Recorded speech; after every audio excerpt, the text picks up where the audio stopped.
مرحبا أصدقائي. أظهرت دراسات طبية حديثة أن الإشعاعات والاهتزازات اللي بتصدر عن الهواتف النقالة بتأثر على خصوبة الرجل وبتؤدي لتدمير الحيوانات المنوية في جسمه، يعني بتمنعه من الإنجاب وبتقلل من الخصوبة. في هذه الحلقة رح نتحدث بالتفصيل عن ماذا نعني بقلة الحيوانات المنوية، الأسباب اللي بتؤدي لذلك، دراسات بتأكد أثر الإشعاعات والأجهزة الإلكترونية على الحيوانات المنوية، مضاعفات قلة وضعف الحيوانات المنوية، والوقاية والعلاج.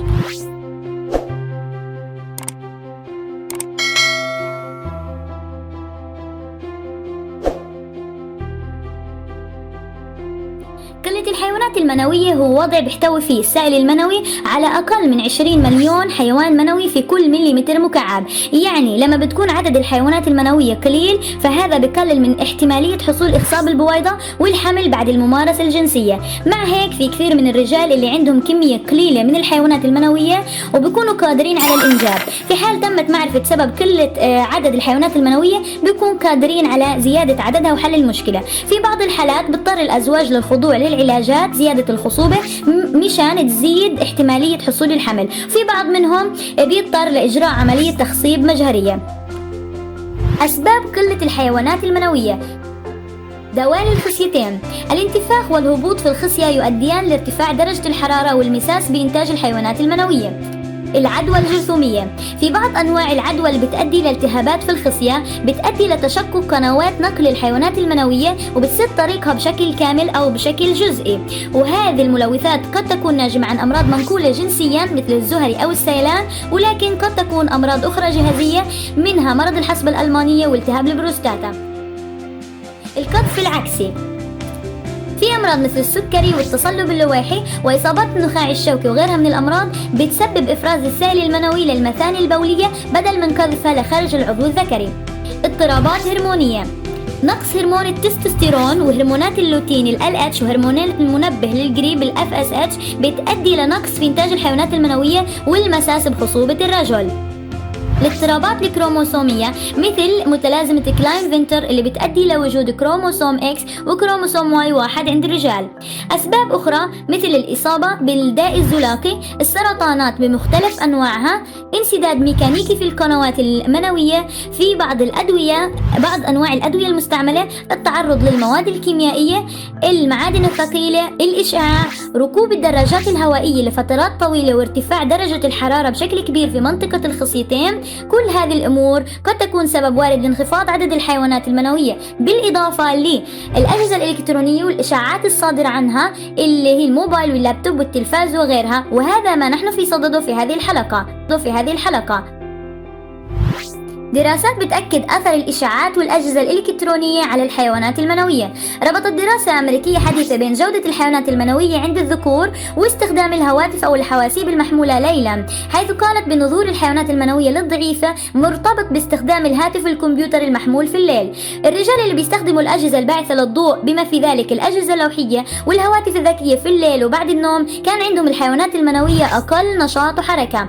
هذه الدراسة هي الدراسة الأولى اللي بتكشف عن هذا النوع من الارتباط بين جودة الحيوانات المنوية ووقت التعرض للضوء المنبعث من الوسائط الرقمية، خاصة الهواتف الذكية والأجهزة اللوحية في المساء وبعد النوم.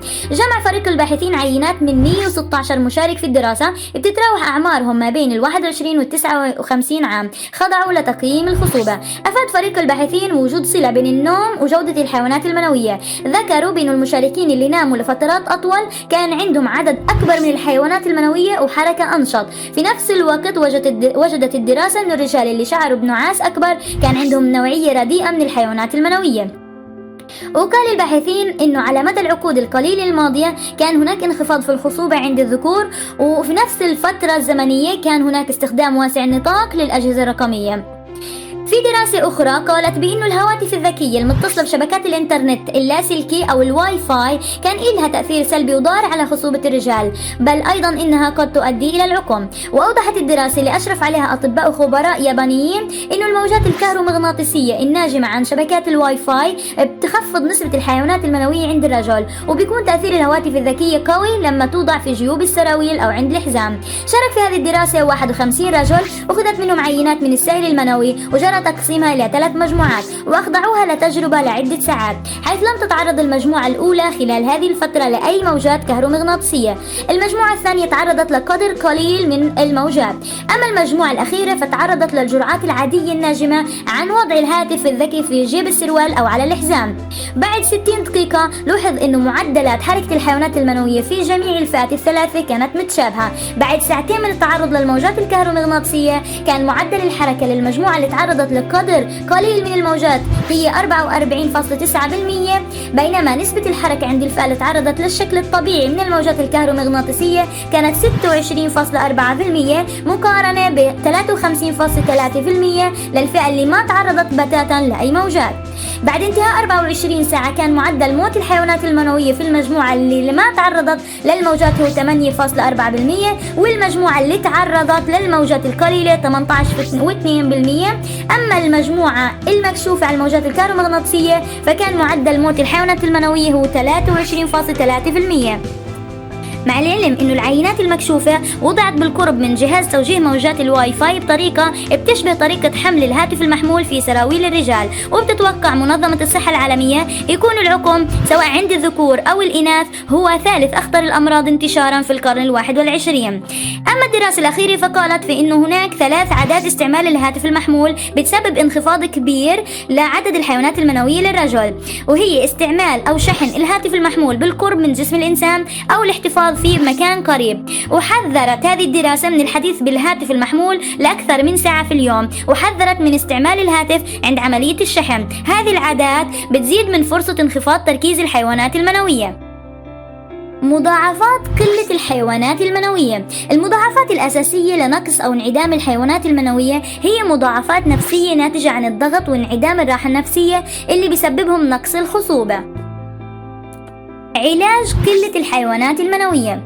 علاج قلة الحيوانات المنوية بتعلق بالمسبب الأساسي للنقص الحيوانات المنوية، بحيث ممكن العلاج من خلال العملية الجراحية. بتساعد العملية الجراحية في الحالات اللي بيكون السبب فيها توسع الأوردة اللي بيسبب ارتفاع درجة الحرارة في الخصيتين، أو في حال وجود انسداد في القنوات المنوية.